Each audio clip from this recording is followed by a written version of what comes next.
Wells. I'm with Green River Distilling Company. I'm the National Brand Ambassador for Green River.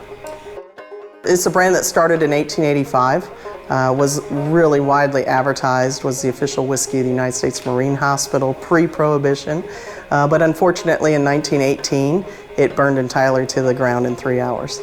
So the gentleman who started it, J.W. McCulloch, passed away and never really, so the brand kind of disappeared after Prohibition. And we were fortunate to come into the property and revive it in 2014.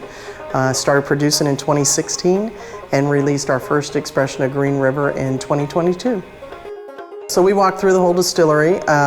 You know, we feel and we know we are an important part to Kentucky and the farmers. We use corn, a lot of it. And so we saw our grain system where we bring our grain in, where we cook it, where we ferment it, and then where we lay our barrels down to age. So our rick houses. It's a fun little tour. I mean, our distillery, we have a lot of old buildings from the 30s and 40s. So I always like to say you get to walk back into history. We produce just shy of 100,000 barrels a year currently. And so we have 3 12,000-gallon cookers. So we're going to cook our grain in there with well water, and then we're going to ferment it. We have 27 fermentation tanks that are 16,000 gallons each. Once they sit for about 3 days, then they are going to run through our still, where we separate our alcohol from our grain. Our still is a 54-inch column still that stands 4 stories tall. So pretty big still right there. Once it's all separated, then we're going to put that alcohol into a new charred oak barrel and then send them out to our rick houses and let them start aging. We're kind of unique. We have 6 rick houses here on the property proper. 5 of them are clay tile rick houses. So they're built out of an industrial clay tile, which is quite uncommon, but they're really unique. They hold cold air in really well. They hold hot air in very well. So we get extreme temperatures, which is what we want to age bourbon.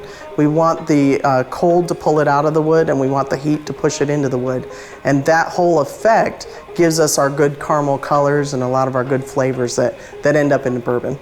As most people know, bourbon has to be 51% or more corn, and we use mash bills, we use recipes. Our particular mash bill is 70% corn, so it's a very high corn content. So we actually source all of our corn from Kentucky farmers. It's important to us. You know, we grow really good corn here. We use a number 2 feed corn, a dent corn, and for our particular distillery, we go through about 900,000 bushels of corn a year. We want to be a good steward in our community, so once we have distilled all of that, we are left with stillage. Farmers call it slop. We prefer to call it stillage, but stillage is just grain and water, and it's a great nutrient for cattle and for poultry. So we give ours away to local farmers who can come and drive and get here.